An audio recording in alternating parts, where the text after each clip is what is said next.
There is a habit, a compulsion, that many struggle with in silence. It promises fleeting pleasure, yet it often leaves a residue of something far less desirable. This is the silent detriment of excessive masturbation. It drains your energy, it clouds your focus, it steals your precious time, moment by moment, day by day. We rarely speak of it openly. This silence allows its roots to grow deeper, its hold to become stronger, unseen and unchallenged. This is not about shame. It is not about judgment. It is about understanding. It is about recognizing a pattern that might be holding you back. Consider the energy you expend. Think about the mental space it occupies. Is this serving your higher goals? Is it aligning with the person you aspire to be? For many, the answer, if they are truly honest, is no. The temporary relief it offers is a poor exchange for lasting vitality and purpose. The path to self-mastery begins with awareness. It starts with courageously looking at the habits that shape our lives. The first step is always the hardest. To admit that there might be a problem, a drain on your very essence that needs to be addressed with clarity and resolve. The consequences of this unchecked habit extend far beyond the physical. They creep into the mind. They cast shadows on the spirit. Low energy is a common complaint. A persistent lethargy can settle in, making even simple tasks feel monumental. This isn't just physical tiredness, it's a deeper exhaustion. It's the weariness of a mind constantly seeking a quick fix, a fleeting escape. This lack of drive can permeate every area of your life, from your work to your relationships, stunting your growth and dimming your inner light. Then there is the shame. This is a heavy burden, often carried in secret. Society might be more open, but the internal judge can be relentless. This shame can lead to feelings of inadequacy, of being somehow flawed or weak. It fosters a negative self-image, making it harder to pursue your goals with confidence. Anxiety, too, can become a constant companion. Recognizing these hidden costs is crucial to finding the motivation for change. There is an ancient philosophy, a timeless guide for navigating the complexities of human existence. It is called Stoicism. At its heart, Stoicism teaches the art of living well. It champions self-control, not as a form of self-punishment, but as a pathway to true freedom. It emphasizes discipline not as a rigid constraint, but as the framework upon which a strong and resilient character is built. It seeks clarity of mind, the ability to see things as they truly are, without the distortion of runaway emotions or unchecked desires. Stoicism offers a robust toolkit for mastering our inner world.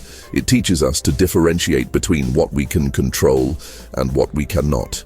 Our urges, our desires for fleeting pleasures, these arise within us, but our response to them, that is entirely within our control. This is a powerful realization. It means we are not slaves to our impulses. The wisdom of Stoicism has been passed down through generations, articulated by some of history's most profound thinkers. Marcus Aurelius, a Roman emperor, faced immense pressure and responsibility. He found solace in Stoic principles, recording his reflections in meditations. He wrote not for an audience, but for himself, practicing the philosophy he lived by. Epictetus, born a slave, became a leading Stoic philosopher. His teachings emphasize the power of our internal locus of control. True freedom comes from mastering our judgments and desires.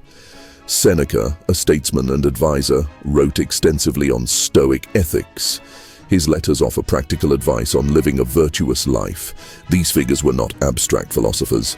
Their wisdom is a living tradition, offering tools for resilience and virtue today.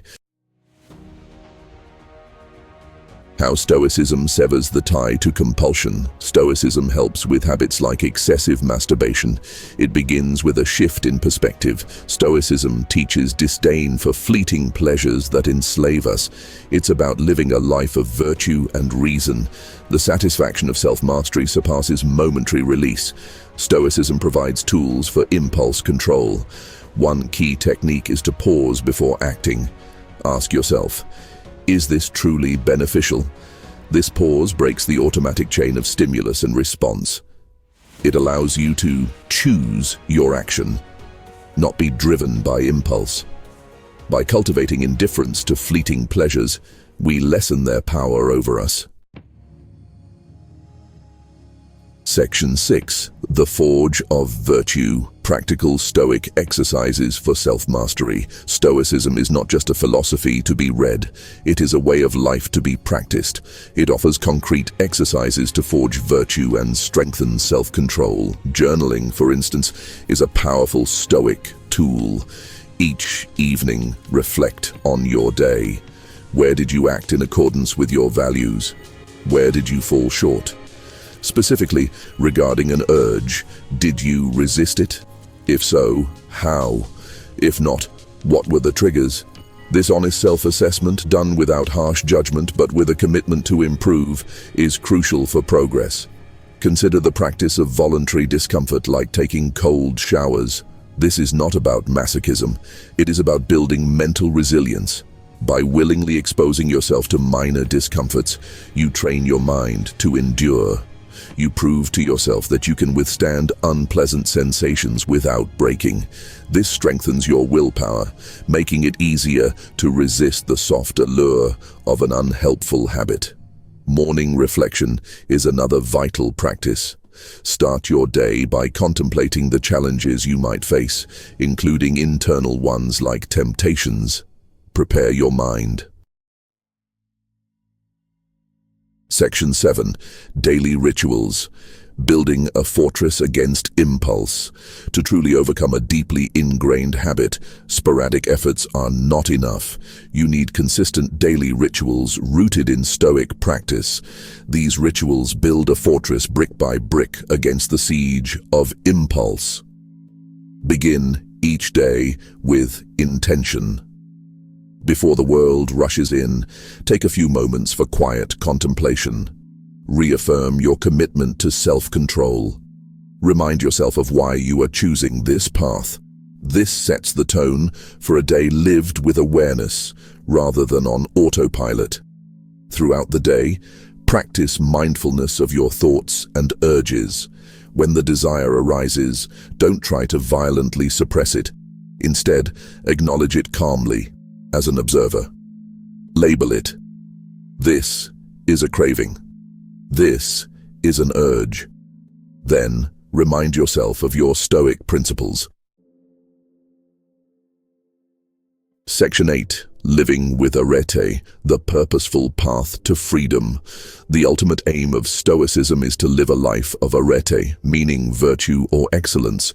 It means living up to your full potential as a rational human being. When pursuing arete, distractions lose their appeal. They are seen as impediments to becoming the best version of yourself. A life focused on virtue is filled with purpose, leaving little room for empty indulgences. It's about consistent effort, striving each day to be a little better. Identify your core values and align your actions with them. Purpose provides a powerful why that fuels your resolve. Consider what you could achieve with reclaimed energy and mental clarity. Section 9. The Unconquered Self, a call to Stoic resilience. The journey to overcome any ingrained habit is rarely a straight line. There will be challenges. There will be moments of weakness. This is where Stoic resilience becomes paramount. The Stoics understood that setbacks are a part of life, a part of any effort towards self-improvement. They did not advocate for despair in the face of failure, but for renewed determination. Each stumble is an opportunity to learn, to strengthen your resolve, to get back up and try again, armed with new insight. Remember the words of Marcus Aurelius, the impediment to action advances action.